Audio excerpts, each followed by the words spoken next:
ಫಲವತ್ತತೆ ಚಿಕಿತ್ಸೆಗೆ ಬರೋ ದಂಪತಿಗಳಲ್ಲಿ ಒಂದು AMH ಅಂತ ಒಂದು ಪರೀಕ್ಷೆ ಮಾಡಿಸ್ತೀವಿ. ಅದು ಹೆಂಗಸರಿಗೆ ಮಾಡಿಸೋದು. AMH ಅಂದರೆ ಆಂಟಿ ಮುಲೇರಿಯನ್ ಹಾರ್ಮೋನ್ ಅಂತ. ಈ ಹಾರ್ಮೋನು ನಮ್ಮ ಅಂಡಕೋಶದಲ್ಲಿ ಉತ್ಪತ್ತಿ ಆಗುತ್ತೆ.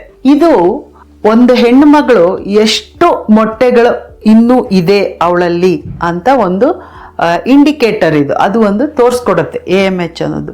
ಅದು ಯಾಕೆ ಅಂತ ನಾನು ಹೇಳ್ತೀನಿ. ಇದು ತುಂಬ ಸೋಜಿಗವಾಗಿದೆ. ಯಾಕೆ ಅಂದರೆ ಹೆಣ್ಣು ಮಕ್ಕಳು ಹುಟ್ಟೋವಾಗ ಅವ್ರ ಜೀವಮಾನದ ಇಡೀ ಎಷ್ಟು ಮೊಟ್ಟೆ ಉತ್ಪತ್ತಿ ಮಾಡ್ತಾರೋ ಅಷ್ಟನ್ನು ಆಗಲೇ ಇಟ್ಕೊಂಡ್ಬಂದಿರ್ತಾರೆ. ಅಂದರೆ ಎರಡೂ ಅಂಡಕೋಶದಿಂದ ಸೇರಿ ನಾವು ನಮ್ಮ ಜೀವಮಾನದಲ್ಲಿ ಹೆಂಗಸರು ಅವ್ರ ಜೀವಮಾನದಲ್ಲಿ ಎಷ್ಟು ಮೊಟ್ಟೆ ಉತ್ಪತ್ತಿ ಆಗಕ್ಕೆ ಸಾಧ್ಯನೋ ಅದೆಲ್ಲನೂ ಮೊದಲೇ ಇದ್ದು ಬಿಟ್ಟಿರುತ್ತೆ. ಅಂದರೆ ಪ್ರತಿ ತಿಂಗಳು ಹೊಸ ಮೊಟ್ಟೆ ಉತ್ಪತ್ತಿ ಆಗಕ್ಕೆ ಸಾಧ್ಯ ಇಲ್ಲ. ಮತ್ತು ಉತ್ಪತ್ತಿ ಆಗೋ ಮೊಟ್ಟೆ ಹೆಂಗೆ ಅಂತಂದರೆ ಆಗಲೇ ಇರೋ ಮೊಟ್ಟೆಗಳು ಉತ್ಪತ್ತಿ ಆಗಲ್ಲ, ಅದು ಬೆಳೆಯತ್ವೆ, ಬೆಳೆದು ಬಲಿತು ಅದು ಒಡೆಯತ್ತೆ. ಸೊ ಹೆಂಗಸರಲ್ಲಿ ಯಾವಾಗಲೂ ಇರೋ ಮೊಟ್ಟೆ ಸಂಖ್ಯೆ ಅಷ್ಟೇ ಇರುತ್ತೆ, ಅಂದರೆ ಜಾಸ್ತಿ ಆಗೋದಿಲ್ಲ.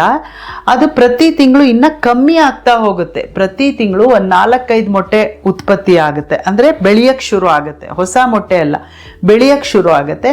ಅದರಲ್ಲಿ ಒಂದು ಮೊಟ್ಟೆ ದೊಡ್ಡದಾಗಿ ಒಡೆದು ಆವಾಗ ಅದು ಎಗ್ ರಿಲೀಸ್ ಮಾಡುತ್ತೆ.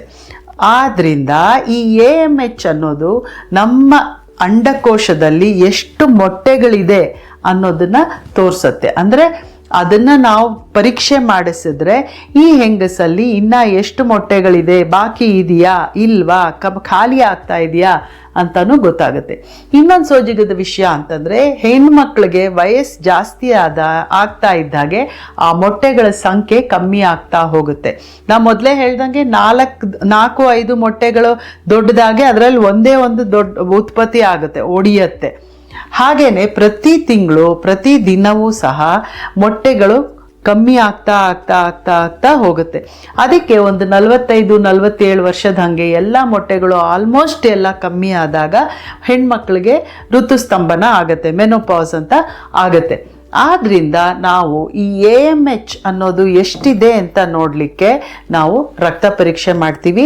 ಅದರಿಂದ ನಮಗೆ ಒಂದು ಅಂಡಕೋಶದಲ್ಲಿ ಎಷ್ಟು ಮೊಟ್ಟೆಗಳು ಖಾಲಿ ಇದೆ ಅನ್ನೋದು ಗೊತ್ತಾಗುತ್ತೆ.